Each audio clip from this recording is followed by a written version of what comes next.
Okay, so the first question is from Mohini from Brighton. Dandavat Pranam Guru Maharaj. Yeah. So I had got the thought of this question a couple of weeks ago, because you sometimes say that we have to use the head to soften the heart, and I was wondering, like, what does it really mean to have a soft heart? Because you might think of it in a sort of a sentimental way or a superficial way. So I was wondering, like, what are the characteristics of somebody who has a soft heart, and like, how do they behave, like, towards others or towards themselves, and what do they not do? Could you kind of give us some, maybe summarize what that might mean?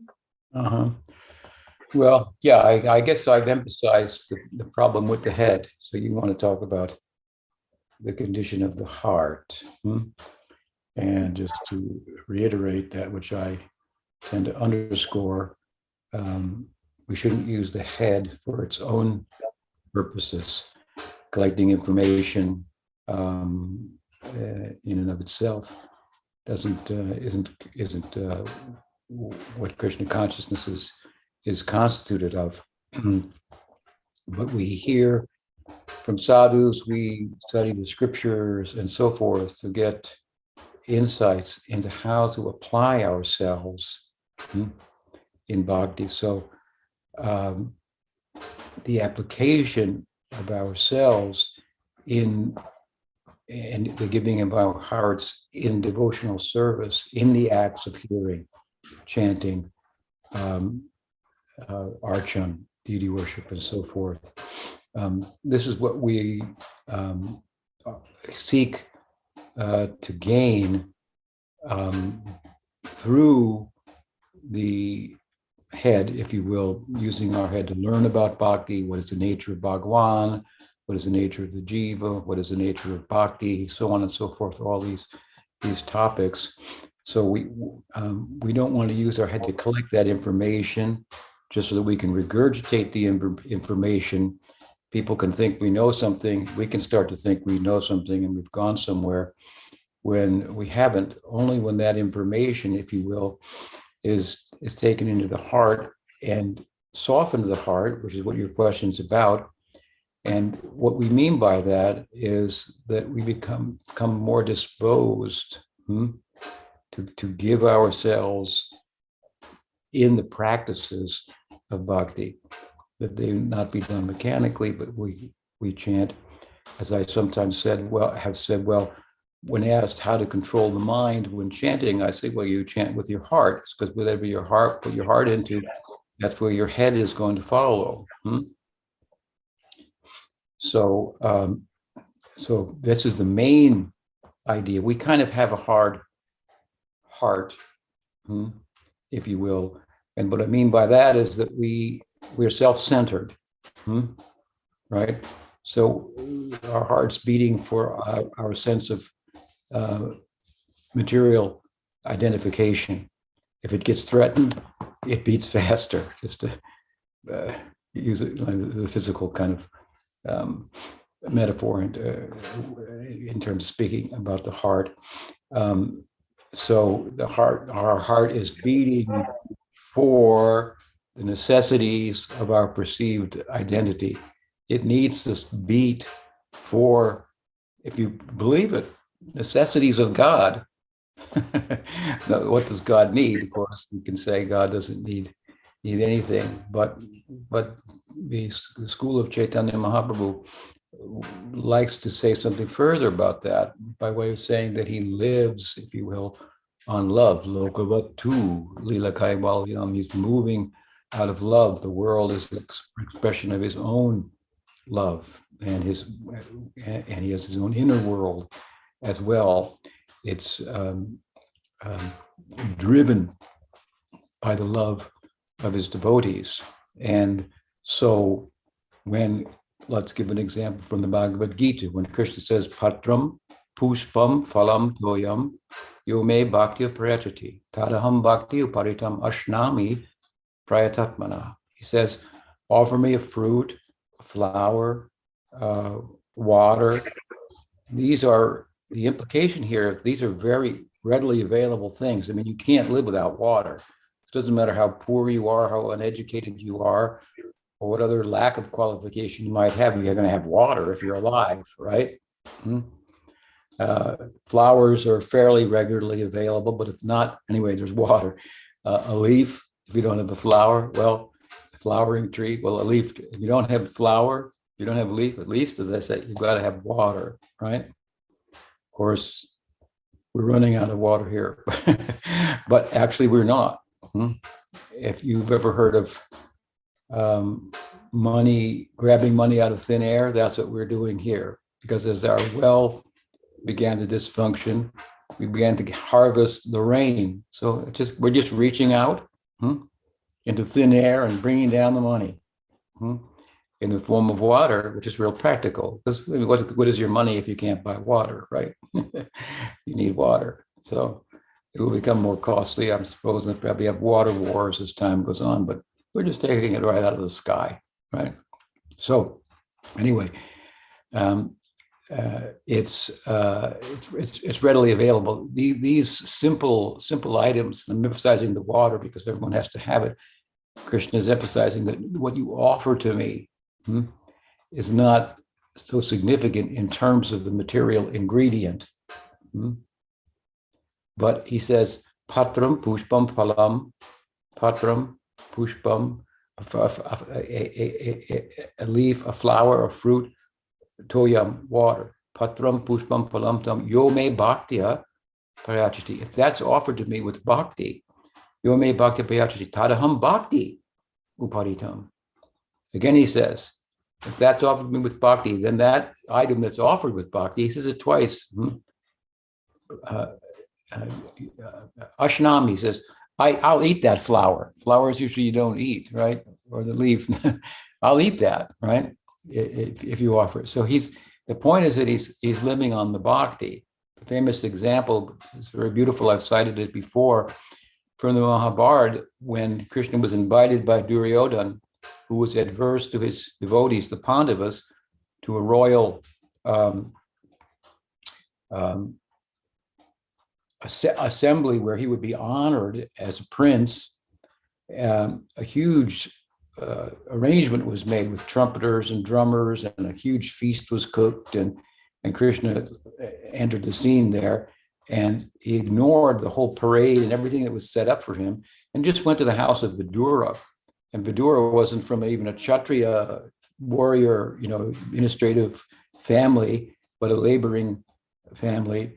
And he wasn't home. His wife was there. And Krishna said, feed me, I'm hungry. And she said, well, Duryodhana has made a huge feast for you of all these items cooked in ghee and so forth. He said, well, I don't eat that there. He doesn't like my devotees. She said, well, I don't have anything. He said, well, there's some bananas there. So he said, give me a banana. So she peels the banana in her ecstasy that Krishna's in her house. She was peeling the bananas and giving Krishna the peels and throwing away the banana. And Krishna was eating the peels. This was, of course, the comment of Nard. When he didn't show up at the assembly, where did he go? They said, well, he went over there. And so they followed him, Nard and Yudhisthira, and they were amazed. Yudhisthira was amazed. Well, look at this. He's come to, not Yudhisthira, but Vidura. He's come to my house. And Nard said, that's not the most amazing part. He's eating the peels in your house. So she had devotion. That doesn't mean we should just, offer whatever. It doesn't matter. If we actually, therefore, I've sometimes said, what is the best thing to offer to Krishna? In one sense, it's whatever you like the most, because you're going to be able to offer that with the most feeling, right? I really like pizza. Well, Krishna doesn't eat pizza, So there are some schools like this in Jagannath Puri. They won't offer anything to Jagannath that isn't indigenous to India, although his name is Jagannath. And the universe is bigger than India. Nath means Lord, Jagat means the world, the universe, right? So it's a rather provincial perspective. Now, we have to kind of bring these two together, if you will. And at least in the beginning stage, if we really like something, then that's in our heart. So we'll offer that with the most feeling, because we think this is really great. I love this. I'll give it to Krishna. So that it's the love that you're giving to Krishna. Later on, you may find he likes to eat this or that, so you might offer those things and live, as we say, on the remnants. So Krishna's living on love. If there were not the love of God, if there were not bhakti, would there be a Krishna? Would there be a Narayan? Or would there just be Brahman? Well, the latter is the answer, right? Brahman is everywhere. All pervasive, all knowing, omniscient, omnipresent. So if you're omnipresent, if you're everywhere, how can you move and dance? So what is that that's making Brahman move? I mean, how is it even possible? If something is everywhere, how can it move from one place to the other? It's already everywhere. But the power of bhakti, which is Krishna's own internal Shakti, of course, which is non-different from him, one with him and different from him, that is what is causing ripples in a placid, peaceful pond you might come upon in the forest that's peaceful. But if you throw the stones, as I often say, in the pond, all in the same exact place, concentric ripples will go out. So there'll be a disturbance, but it will be beautiful and harmonious. So add to the peace, love. This is bhakti, right? Bhakti makes Brahman move, even though he's everywhere. So what is the power of bhakti, right? So if you understand with your head something about bhakti, who is Bhagwan? Who is Swami Bhagawan? How to serve him and so forth. Then to do so with heartfelt, to change your heart, which is preoccupied, as I say, in supporting and beating for the false identity that we have, that we're trying to protect at every step, which is it's here today and it'll be gone tomorrow, and there's absolutely nothing you can do about that. Everybody wants eternality. That's what Columbus was looking for, when he sailed the seas, the fountain of youth. Today is no different. It's no different. Now they're thinking they'll take consciousness and upload it onto a computer, and then the computer won't break down as easily as a physical body, and there'll still be a lot, they're in effect saying we are consciousness, right? We agree with that, and it's different from the body. That's an interesting argument, to make in relation to artificial intelligence. That's a whole other discussion, an interesting one, but everybody wants to live forever. That's a fact. They want to live happily forever, of course. The only reason they might not want to live forever is because life's not working well as it is. But I mean, in general, human society wants to perpetuate itself, wants to live on, and we do live on. This is the point of Vedanta. But we are not the body, which is something we have, identified with, and as I say, our heart's beating for that. So let our heart beat for Krishna. But what does Krishna need? Well, he lives on love, right? It's said, to put it another way, Krishna has everything except for one thing. What is that? What is the one thing that Krishna is missing?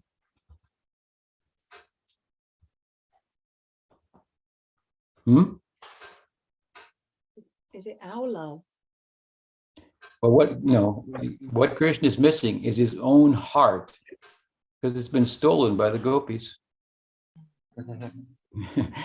It's been stolen by Radha. So we can give him ours. He lost his heart. We'll give him ours. This is the idea. So to give your heart to Bhagawan. Now, how does it mean we'll relate to others? You asked that kind of added that as an extension to your question. Well, when we give our heart to Krishna, by using our head to soften our heart, the head is important here too, because now we're softening the heart, but we're also making the heart wise. So I've coined the term wise love. So there's unwise love, right?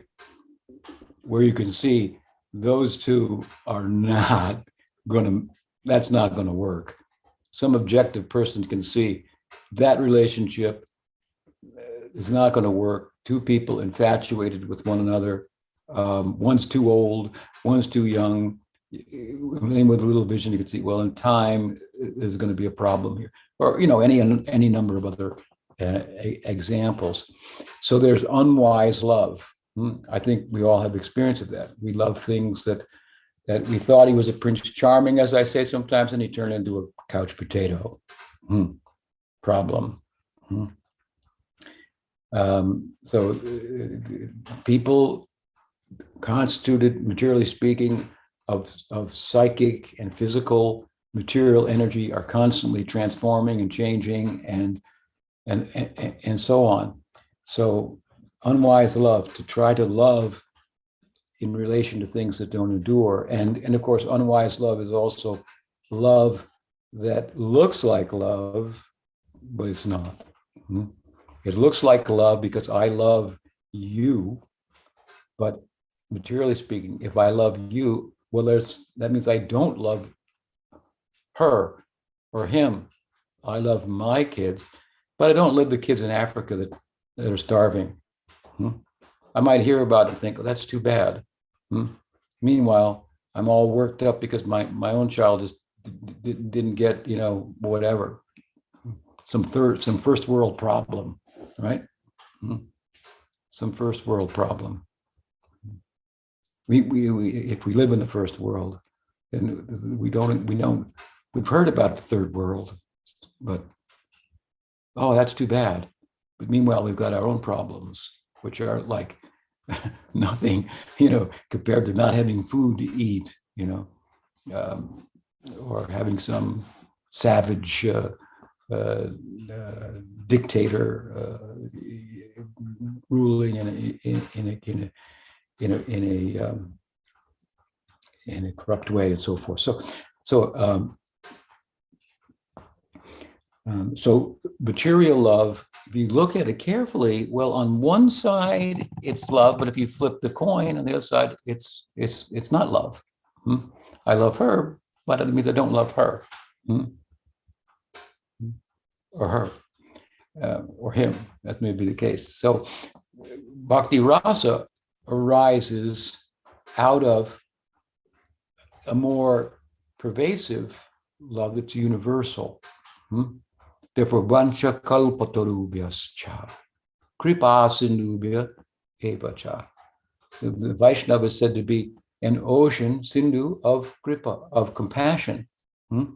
Now, compassion is universal love, right? It's not just provincial love, but universal love. And bhakti rasa arises on top of that, out of that. So there's a universal love is unbiased, and in bhakti there's a bias, but now the bias is on the other side. There's a bias on the lower side I talked about, where one side of the coin is love, flip it over, the other side is hate. I love my country, I hate the other country. That's maybe the case. We rise above that to universal love, and then we come out on the other side, there's a positive bias, like I love Ram, a little more than Krishna. I love Krishna more than Narayan, or as may be the case. Famous story of Hanuman was told by Krishna, or by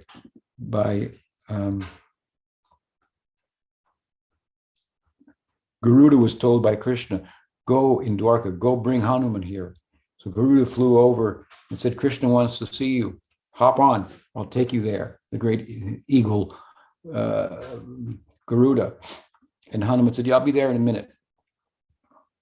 He said, what do you mean? Krishna's calling you. What do you mean, minute? What kind of devotee are you? Krishna said you were a great devotee.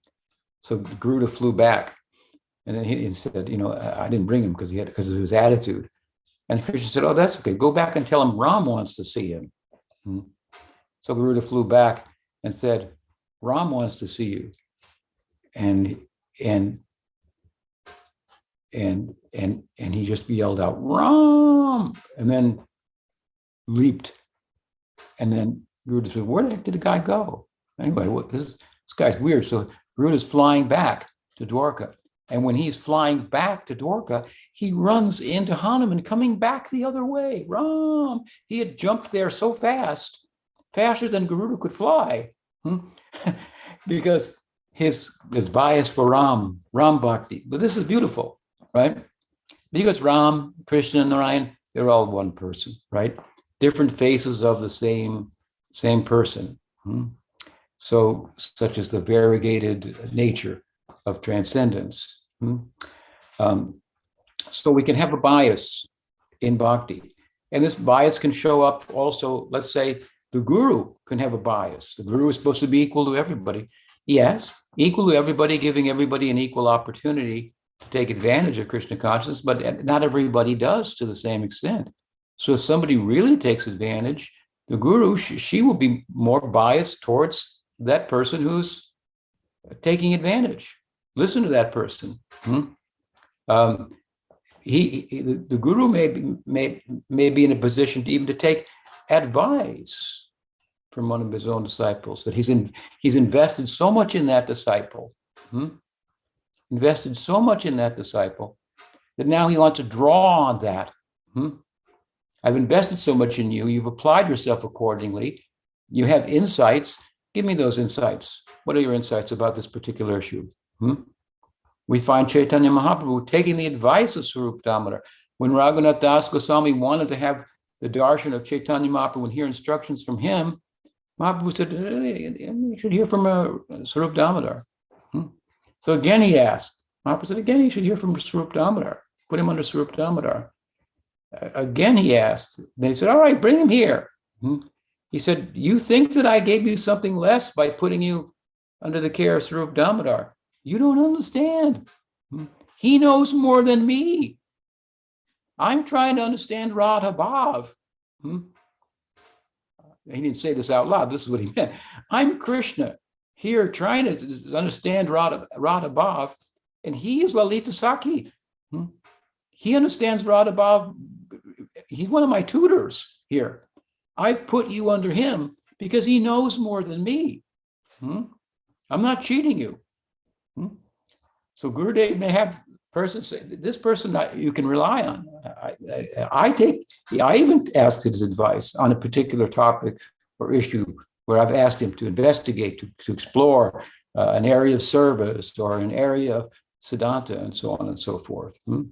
So there can be bias on the part of the guru, which is also beautiful if we understand it properly. If we don't understand it, of course, then we have a very kanistha-bhagavata understanding. Kanistha-bhagavata understanding is what? That the verse is more important than the purport. No, the madhyama-bhagavata understanding is that the purport is more important than the verse. I used to meet these people and try to sell them a Bhagavad Gita or a Bhagavatam. They say, what's with the commentary? I just want the verses. Well, the commentary is more important because the verses are Krishna speaking, and the commentary is the devotee who actually heard them, felt them, and responding to them and bringing out the meanings. Prabhupada called it his emotional ecstasies. So this is the more advanced understanding. Krishna says, those who say that they're my devotee, they're not my devotee. Those who say that they're devotees of my devotees, they're my devotees. Krishna himself, we call it Vaishnavism, right? It means Vaishnavas are those who worship Vishnu, but we worship the Vaishnavas. Krishna's taught us this himself, personally. How many examples are there of Krishna, singling out his devotees and the worship of them, regard for them, regard for the guru. I mean, why do we pay obeisances to the deity of Krishna? Because the Vaishnava told us this is Krishna. We wouldn't know how to act or who it was or what, right? He taught us this. So where is Krishna? In the heart of the Vaishnava, right? So we don't want a sentimental or kanistha-bhagavata even understanding of what it means to have a soft heart, right? We need to make our heart wise also through hearing the teachings and so forth, paying attention, looking at the example, precedences historically in the sampradaya and so on and so forth, and then gathering from that inspiration to apply ourselves with our hearts in Krishna consciousness. And we'll be compassionate towards all people, all beings for that matter. But that doesn't mean we're going to treat all beings the same. All beings are in different situations. And so the way in which love in the form of compassion will show itself may be different. In some instance, with regard to the guru and the disciples, it may be to chastise one and praise another. Prabhupada was concerned not with being chastised, nor with being praised, but with the guru showing indifference, which means he's given up. I can't correct him.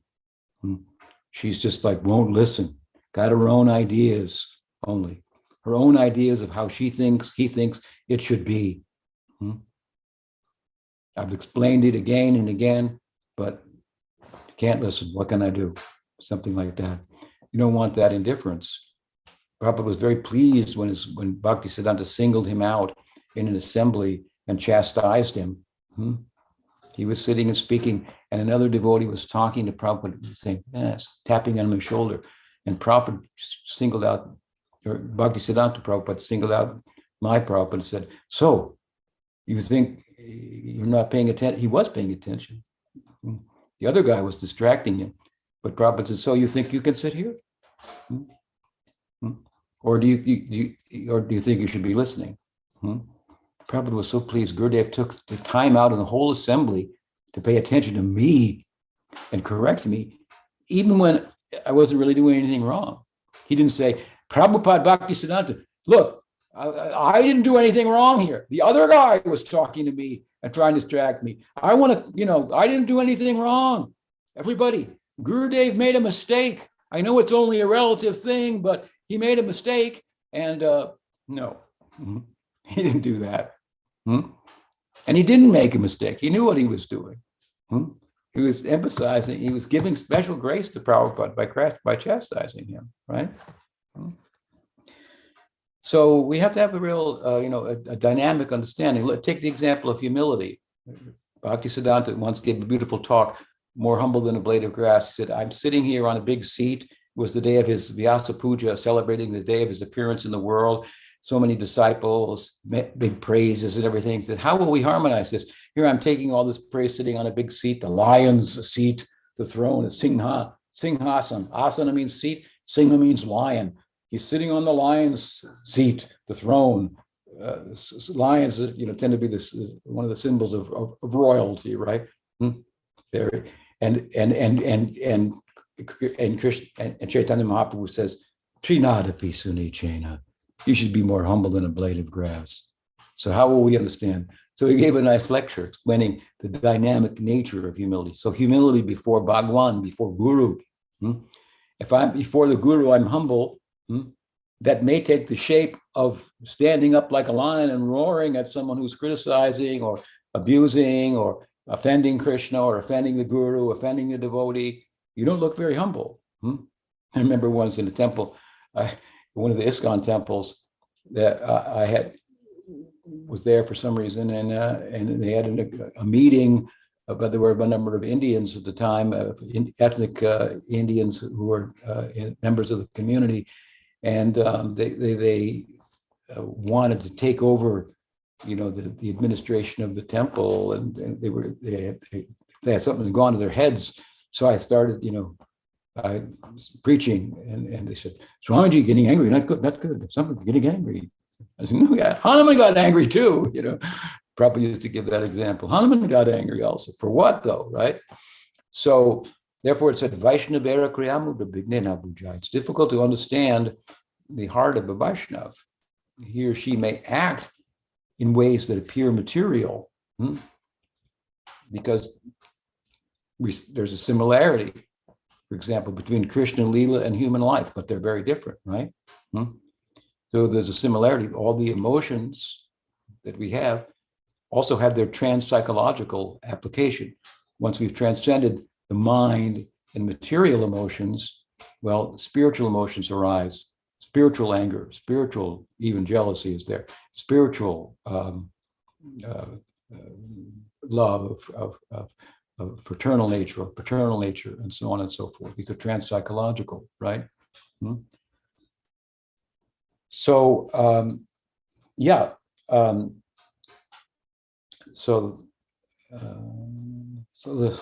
are some thoughts. I hope that answers your question. Give you our questions. Yeah, really helps my understanding. Thank you so much. Okay.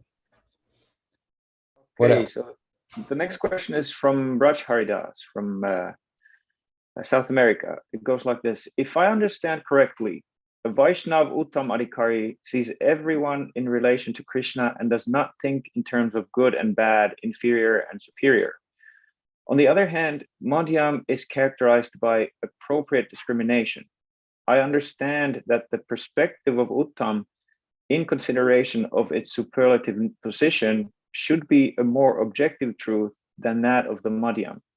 My question is, if the truth of Uttam is more objective than that of the madhyam, should this not be the theoretical truth that the kanistha takes into consideration when seeing the world and acting with it, or acting in it?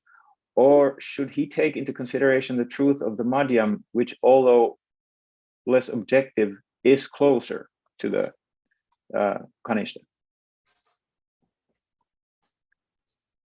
Shyam, you need to repeat that in Spanish?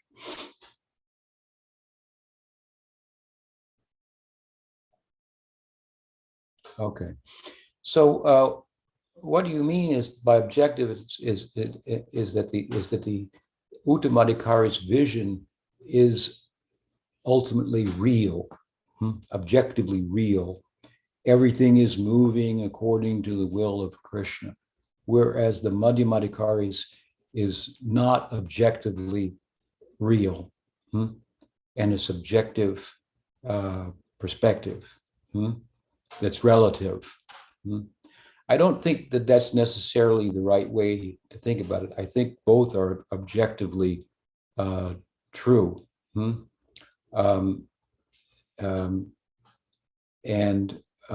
But they're just different angles from which to look at the whatever there is to look at, the world.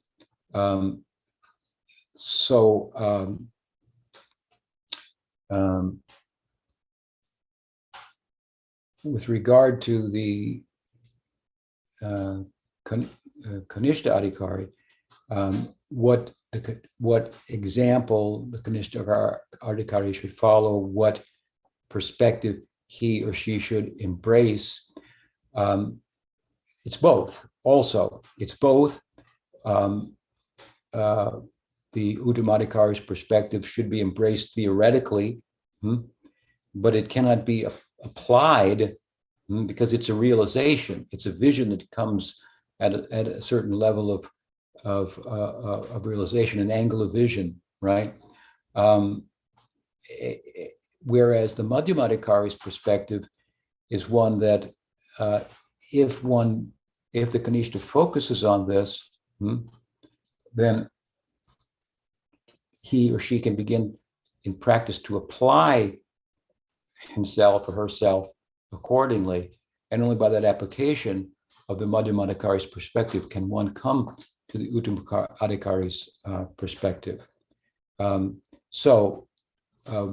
me give you an example.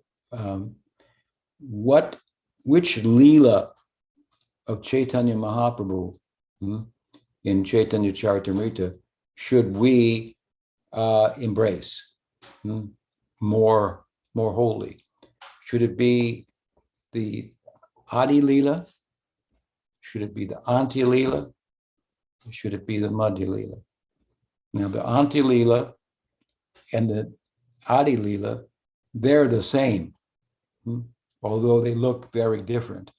In the Adi Lila, Chaitanya Mahaprabhu is up to 24 years old. In the Anti Lila, he's up to 48. In the Adi Lila, he's moving amongst his devotees in Navadvip. He's known as Vishwambar, Nimai Pandit. He has an intimate relationship. He's known as Sachinandana, the love, the bliss of Sachi. These are Nimai, Sachinandana, intimate names. It's a happy village life, performing Sankirtan and so forth. In the Anti Lila, he's a sannyasin. He's distanced from his other devotees. He's become internal. They look very different, but the Anti Lila is a way in which the visible form of Chaitanya Mahaprabhu is the way in which the sadhaka deha starts to show itself in the Anti Lila, incapable of relating to the world, entering into the Anti Lila perspective. There's no discrimination there, right? Chaitanya Mahaprabhu, when he would enter into Anti Lila perspective or the uttama-bhagavata perspective, then what was his discrimination, right? He heard a woman singing, he ran after the woman, If he was in a madhyama-bhagavata perspective, he wouldn't run after a woman as a sannyasi, right? So of course that happened during his Madhya Lila, but there are flashes in which he enters into the uttama-bhagavata perspective. But overall, the Anti Lila showcases the uttama-bhagavata perspective. I mean, he's incapable of functioning in relation to the world. And internally, while it looks different from the Adi Lila, internally, what's happening is he's entering into Vrindavan, the Vrindavan Lila. And the Vrindavan Lila, the Braja Lila, is non-different than Navadvip. So our goal is Navadvip, that is Shweta Dvip, that is the Para Shweta Dvip, the inner side of the rectangle that surrounds the circle of Gokul in Golok.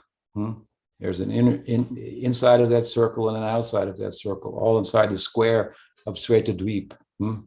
And the Para Shweta Dvip is inside the circle of Gokul, and that is where you find Navadvip Dham, also non-different from Vrindavan. In his Astakam to Navadvip, Rupa Goswami makes the point. Some people say that Navadvip is Vaikuntha in the Paravyam. Some say it's Golok, but those who know the Tattva say it's Vrindavan. So the Anti Lila point is, and the Adi Lila, they're the same in the sense in which I'm talking about. Whereas the Madhyam Lila, which is the main section of the whole Chaitanya Charitamrita, the greater balance, is all teaching how to enter into the courtyard of Srivas, in Rasa Kirtan and experience Vrindavan, how to enter into the Anti Lila, same idea, right? So we're to focus our attention on the Madhya Lila, how Chaitanya Mahaprabhu conducted himself there, how he would exercise some discrimination and so forth.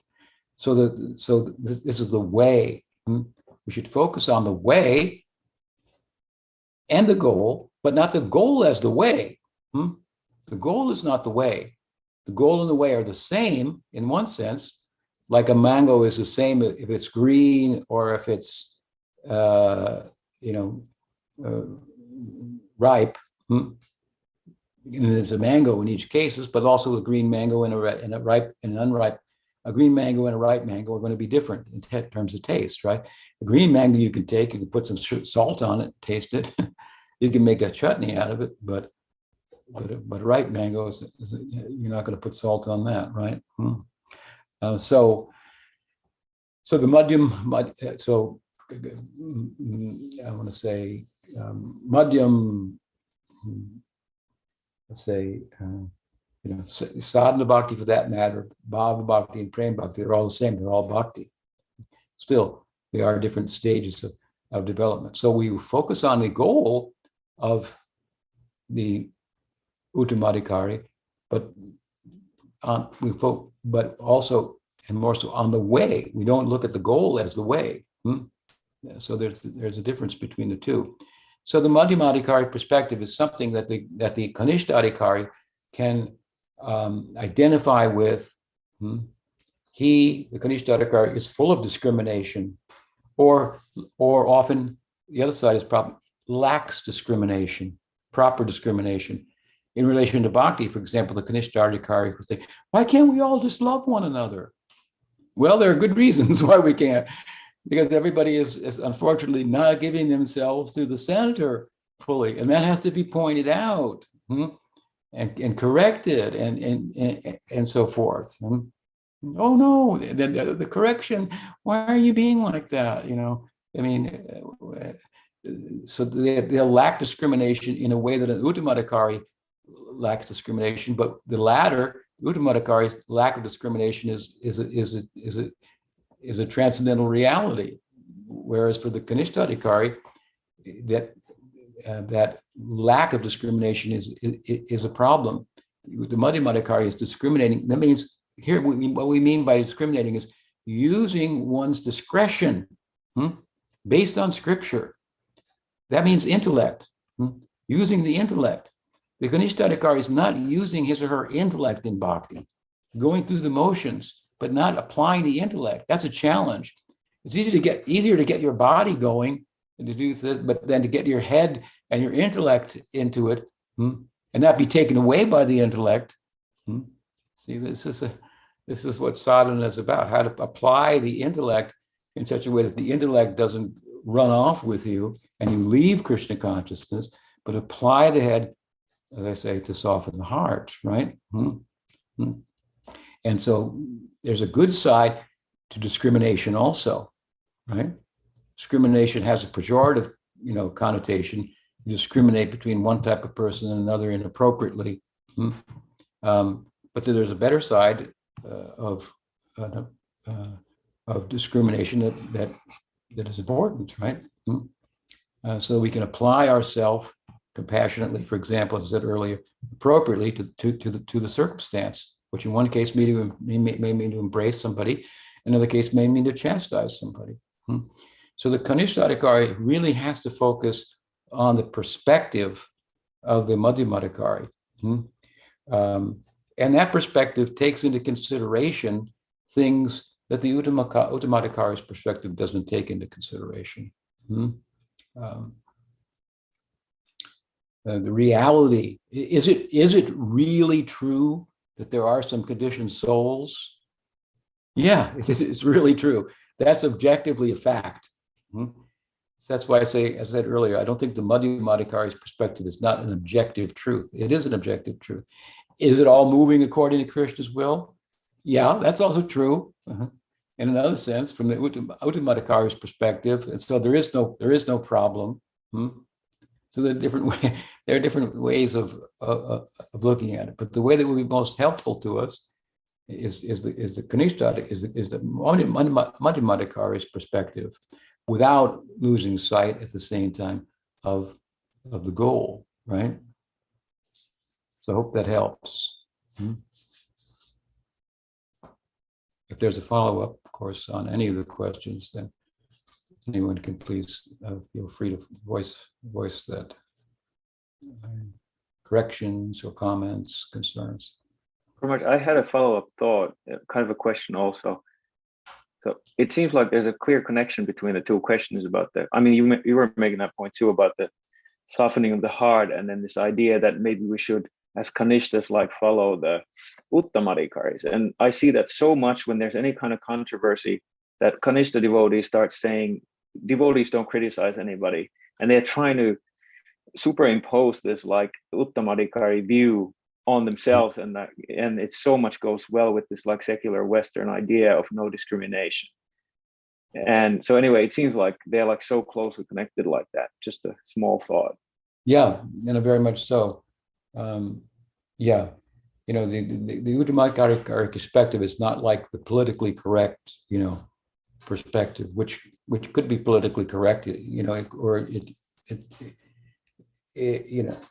even how to act. Let's say how to be psychologically balanced. What does it mean? Well, depends who you're talking to. If you're talking to some conservative kind of nut like Jordan Peterson, well, it'll be like, this is what it means to be psychologically balanced. And his liberal, opponent will have a whole different idea of what it means to be psychologically balanced. So some relativity to that, just to give an example. So you cannot put that forward, that idea of that, and misconstrue that to be what the uttama-bhagavata's perspective is, whether it be psychological or sociological, and so forth. There may be semblance of that, and so forth, but we have to be careful when taking psychological, sociological concerns, into consideration, that they don't, in and of themselves, get the upper hand on what Krishna consciousness and ultimate reality is. There may be a parallel between them, but they're going to depart at the same time at certain points. So someone was asking me something about what was that term? Spiritual bypassing. I mean, that's a concept that came up from a Buddhist author and practitioner back in the 80s. And he makes a good point there that you can't apply yourself to spiritual truths apparently as a way of avoiding, some psychological or emotional issue that you have to deal with. I mean, you can't take sannyas to do away with lust. Sannyas is a result of overcoming lust. So you jump ahead and ignore, but you can't take what would be called psychological balance, which is again a relative thing. It depends who you're talking to, exactly what that means. There is some objectivity to it, but there's some subjectivity to it. Culturally speaking, what it means to be psychologically balanced 500 years ago, 1,000 years ago, may be different, or sociologically. So everything isn't always just progress necessarily either. So you can't take the psychological balance in and of itself to constitute what Krishna consciousness is. That would be an error. So anyway, I'm kind of going off track a little bit, but it's an interesting subject. Yeah, I mean, we have to feel, we have to deal with our emotional realities, but we have to factor in the knowledge that we received from our Guru Parampara also. Help us pass through it. We can't ignore it, and we can't embrace a universal truth when it's not our adhikar. I mean, the whole thing of spiritual bypassing it's not something new, something that's been baked into Gaudiya Vaishnavism from its very inception. It's all about adhikar. People should function according to their adhikar. If they function outside of their or beyond their adhikar, then they're doing spiritual bypassing. So we have to understand the adhikar of someone, and they have to be engaged accordingly. So we have to recognize that this is their emotional reality. Okay, this is as far as they can go. It's not a bad thing, but they have to also understand this is as far as I can go right now. This is where I'm at right now, and not impose where they're at a lower level on someone else on a higher level. So, Raj, can I ask a quick question about that? Yeah. So some devotees then say that, well, for example, Prabhupada was kind of like demanding spiritual bypassing of his disciples because he took them on this way higher level than their actual natural adhikar was. So how would you respond to that? Well, in different ways, I suppose. You can say what you want about spiritual bypassing or adhikar. It has its place. That's true. But in the Bhagavatam itself, Narada told Vyas, Chakva Swadharmam Charanam Bhujam Hare. This is very characteristic of Narada if you study him throughout the Bhagavatam. He said, what benefits someone from going slow? Basically, this is what he said. What can you get from Gyan or Nishkam karma or Nishkam karma even, or Gyan? You get nothing. These are all functions under the influence of the modes of nature, passion and goodness, whereas bhakti is nishkam. And whatever you gain in bhakti is eternal. So he's looking at it from a broader perspective, right? He says, you may go this far and you may, being immature, not be able to continue. But how far you've gone by bhakti, that's not going to go away. So he's looking at it from this like broader perspective, right? He's saying you're an eternal soul, you're now in this body, and now you get this chance for bhakti. And he's saying, go for it. And as far as you get and the impressions that you get and so forth, even though you can't go beyond that and it becomes problematic on another level or something, that gain is permanent. So there can be an emphasis like that. Now, Prabhupada was coming, he was doing something extraordinary. I mean, it's extraordinary in Gaudiya Vaishnava history. There are other extraordinary things in Gaudiya Vaishnava history, no doubt, but this is one of them. And we are all, in the midst of it, right? We've come out of it, right? And Prabhupada would say things like, any publicity is good publicity. Now, you might think, that sounds terrible, Prabhupada, but I liken the times that we were in, myself and my godbrothers and dear god sisters and so forth, and the things that we did to try to get a footing for Krishna consciousness in the world, to provide funds for Prabhupada to print his books, to circulate his books. We did things now that I wouldn't do now, and I wouldn't recommend now. But we did them with all of our heart and energy. Shed blood for that, and we got bad publicity. But we'd had no publicity. So I likened it to kind of a spiritual terrorism. Yasser Arafat was the first terrorist state, for the what are they called? Palestine. And so he started doing these atrocious things that got attention, right? But the attention that he got, which was negative, also gave some attention to his cause, which had been totally obscured, in his opinion, lost. That the Palestinians have a cause was his idea. So eventually, Yasser Arafat, from a terrorist, became the head of state of Palestine and sat at the UN meetings.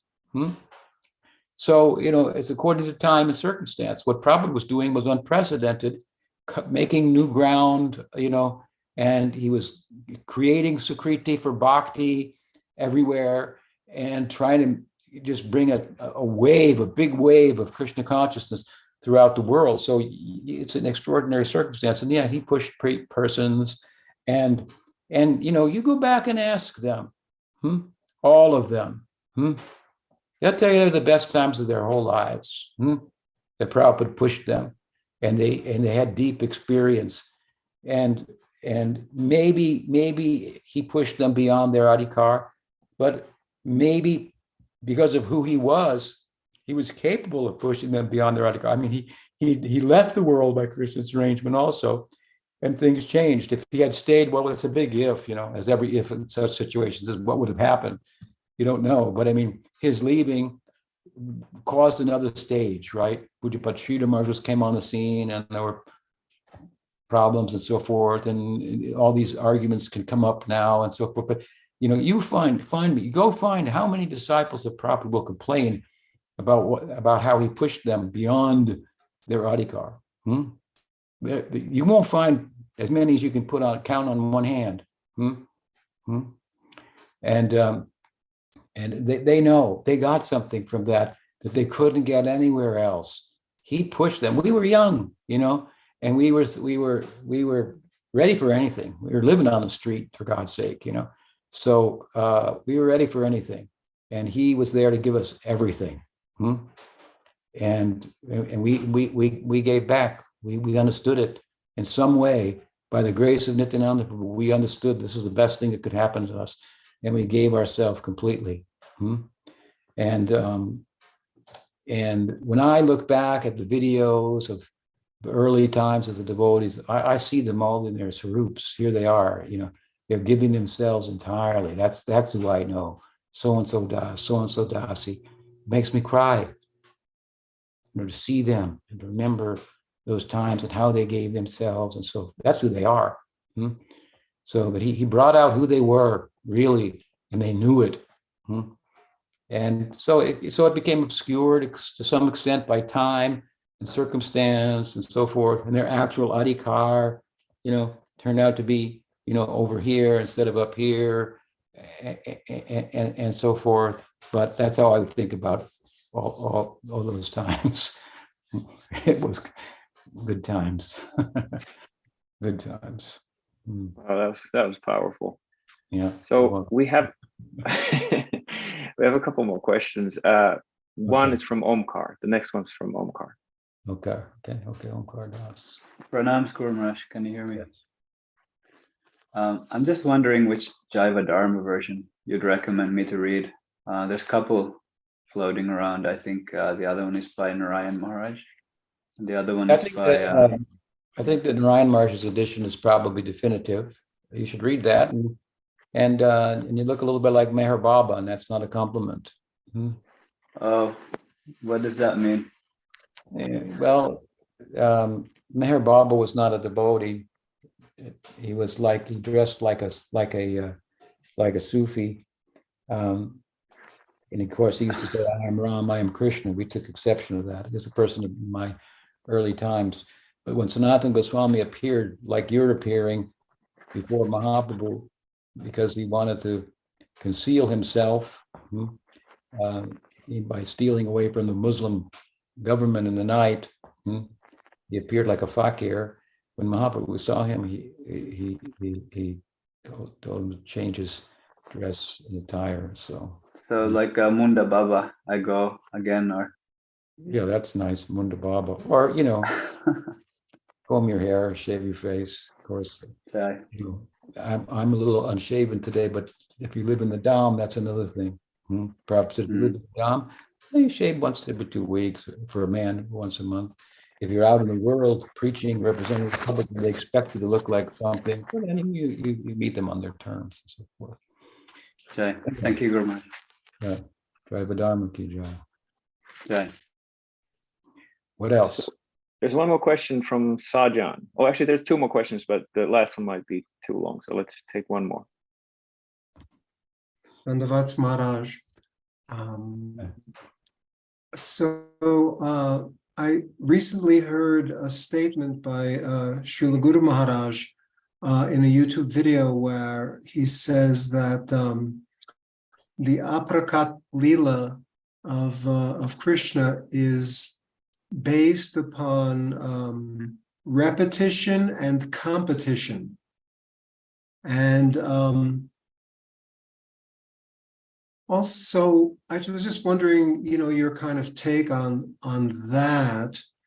And I guess the other component of it is there seems to be that it seems to be the case that devotees who have kind of like a penchant for peacefulness, that they would be consigned within the framework of Krishna Lila to things like being grass or trees, etc. Perhaps cows, peacocks, like that. Whereas I was just wondering if you had ever come across any kind of indication that there was some scope, some potential for someone who had who was not really very much inclined towards competition and repetition, so to speak, like that, in Krishna Lila, rather than, for example, in Vaikuntha or elsewhere, like that. Let me say one thing, that when Sajjan Maharaj refers to Guru Maharaj, of course, he's referring to Pujapad Sridhar Maharaj. Sajjan Maharaj, many of you don't know, but he was initiated by Prabhupada, first initiation, if I recall correctly. And then eventually he got second initiation from Pujapad Sridhar Maharaj, who we would affectionately refer to as Guru Maharaj. So I've known him for a long time. So when he says Guru Maharaj, he refers to Sridhar Maharaj. And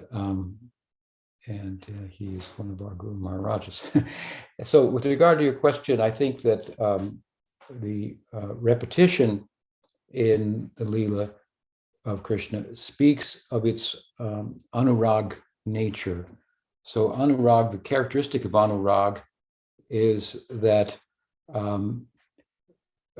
seeing Krishna, for example, every time, it's like you've never seen him before. Like it new.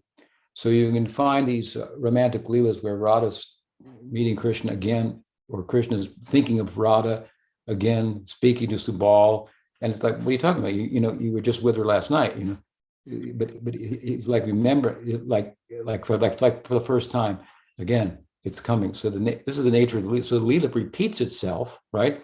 In the course of the day, you have the same basic activities, although there are variations and so on and so forth. But right. Every day, Radha is coming to the house of Nanda Maharaj and Yasoda to cook for Krishna, and it's as if she's coming for the first time in terms of the experience. So that's the repetitive nature. It's a dynamic kind of repetition. Repetition doesn't necessarily have to be a bad thing; it can be a good thing, right? No, sure.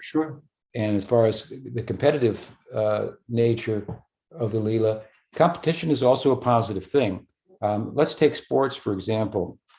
In sports, in the professional teams and so forth, they often bring in like 2 players or 3 players of the same position during the training and practice, so that because they'll compete with one another and they'll become stronger as a result.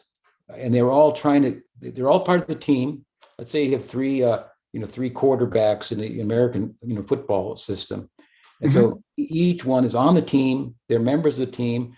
One, in the context of the competition, shows himself to be better fit to lead in the first position, but it wouldn't be possible without the competition that the other 2 provided in practice, and they're ready to take over if he gets hurt or something like that. So that it's a unit. So there's a transcendental, positive kind of nature to competition in Krishna Lila. Prabhupada put it like this: everybody wants to please Krishna, so they compete with one another to please Krishna. But whoever wins, everybody's pleased with that person because Krishna's the most pleased.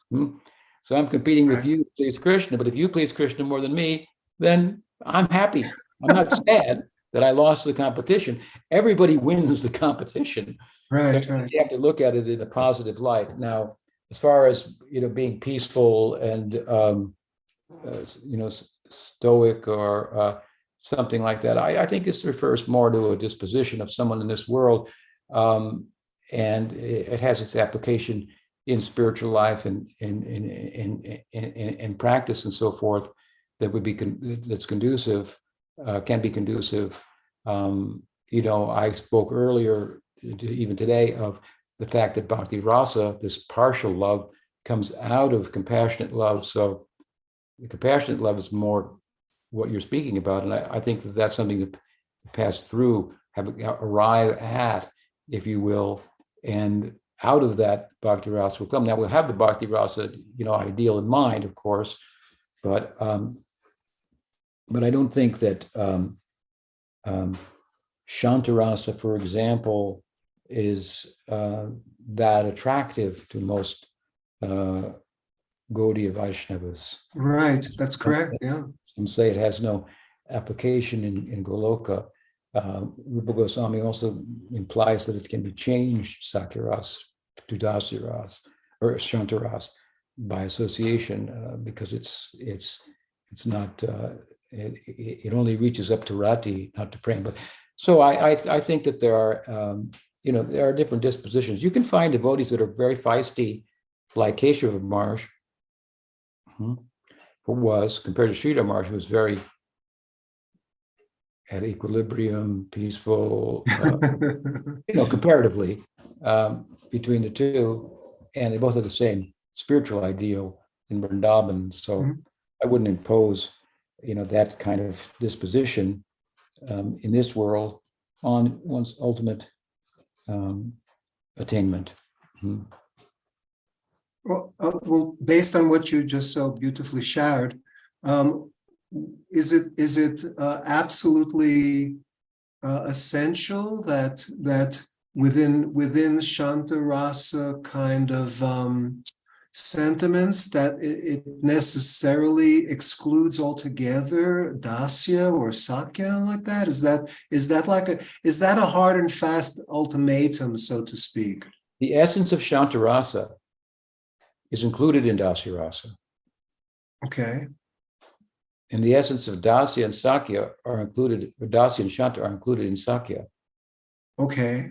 And the essence of those three are included in Vatsalya and so forth. Okay. So there is an ingredient of Shanta that is also there in Dasya. So in other words, what I'm hearing now is that it's possible to be one of Krishna's friends, just as an example, without wrestling with him or something like that. Yeah, and of course, there are anubhavas. Anubhavas are certain external voluntary movements arising out of a particular sentiment.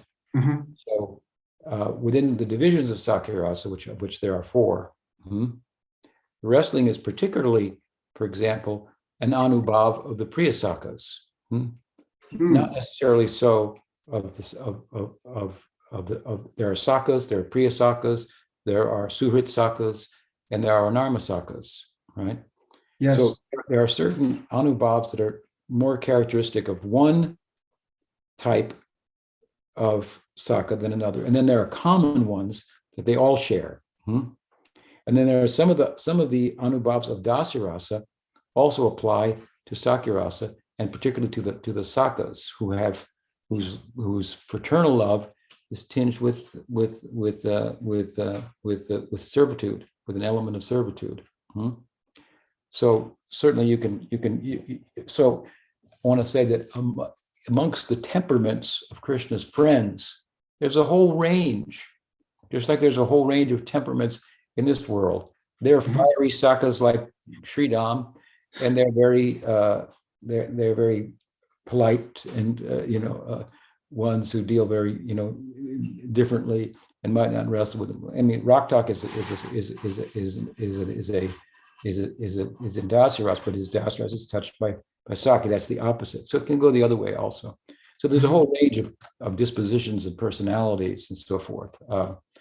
And you can find amongst Krishna's friends, probably amongst the prominent friends, that much has been told about each one, but you could probably find one that you would identify with more in terms of that than others.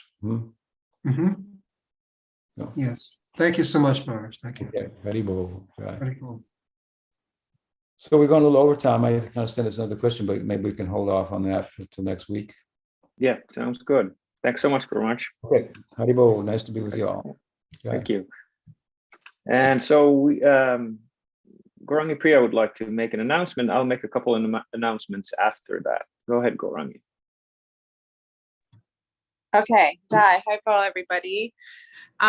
So yeah, I just wanted to make an announcement about, I put it up on Sri Chaitanya Sangha on Facebook last night, but I also wanted to put a little plug in for Guru Maharaj's Vyas Puja celebration and Gaur Purnim that will be here in North Carolina again, like last year. And I think right now, currently, this is the only place where in the United States where we're having kind of festivals. So I really wanted to encourage devotees to come.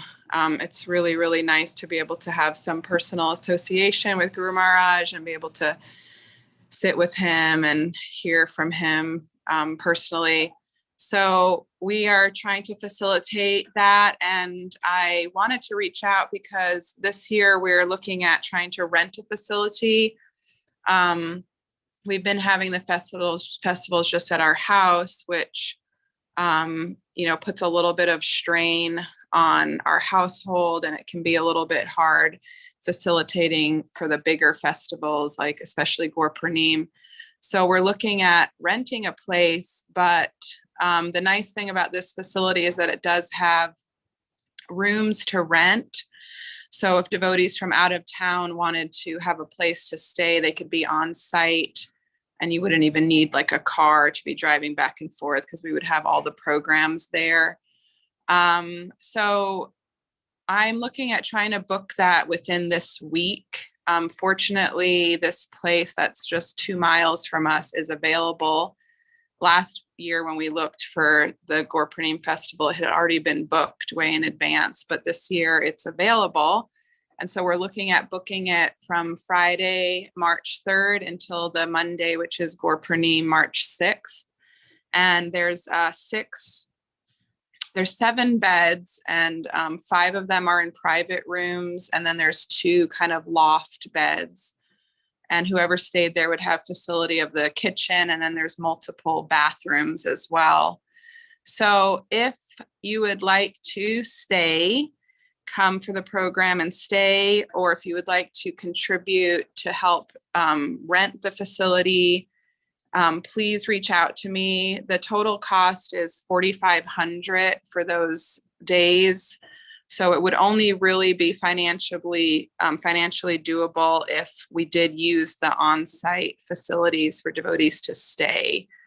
There's other places that we could rent that are more just a venue, but they wouldn't have necessarily a kitchen and places for devotees to stay. And if we don't have the financial ability, then we are looking at renting it just for Gurpurnim day. And that would be $1,800 to rent it just for the day. But if we did that, then any visiting devotees would have to find facility to stay. So that's about it. We have a really nice festival lining up, and any support comes in so many ways: coming, financial, seva. Once you're here, just reach out to me, and I'd love to connect. Thank you. Haribo. Thanks, Gaurangi. What's the best way of reaching you? Yeah, that's a good question. The best way is actually email and phone number, because I'm not on Facebook that often. So, or WhatsApp for people that are, so should I maybe put my phone number? Yeah, if you just post it in the chat. Okay, I'll put my phone number. And of course, if you write me on Facebook, I'll kind of check, especially this week, just to check in with devotees. So I will be there. Okay, thanks so much. That sounds like a great idea to have that facility. I hope it goes well. Thank you. Wish you could come. Well, Guru Maharaj actually asked me to come, so if I can, what's the word? Extract myself from all the busyness, so I'd love to come. Yay! All right. After 10 years. Put the email. Please come. Put your email. I'm trying to do that right now. Thank you.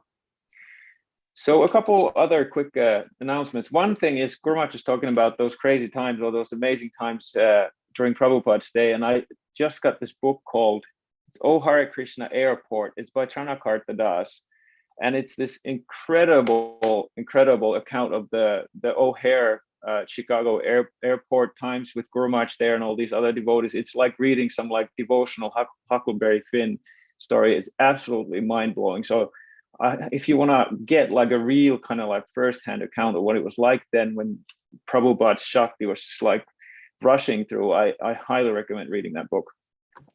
Then the second thing I want to talk about is the Tattva Vivek series. So just a brief thing of what's coming up is next Thursday, Bhrigu Pad is giving a class on the Bhagavatam. And then the week after that, I'm going to start this new series. It's maybe like every 6 weeks or something. Well, it's not exactly new. I'm kind of continuing the same idea as the Sadhaka's Journey lectures. And so I'm going to have these conversations with different devotees from our Sangha, and maybe a little more conversational than the Sadhaka's Journey was. And so that's going to be on the 2nd of, oh, I'm sorry, that's actually March. Never mind. So yeah.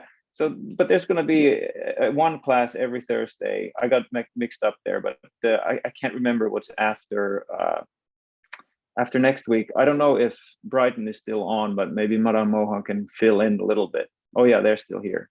Madan, are you there?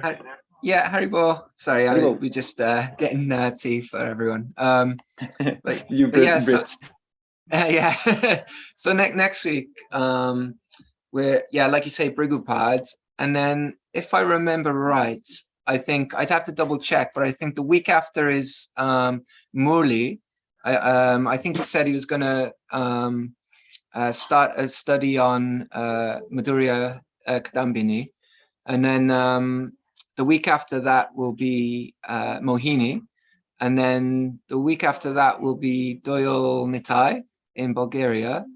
And then the last week of will be Shamasundar in Madhuvan. He's continue his Guru series. So that'll be nice. Nice. Yeah, and then like we say, I think then you'll be after that. We look forward to those interviews. I know everyone's mentioned how much they like the interview series, so that'd be cool. Okay, so it's going to be a robust program, and I hope everybody has at least whenever you can, please take part. It's always nice to have people live in the room. It gives us energy to it. So please attend if you can. And I think that's all for now. Let's get together next week again, and I hope you guys have a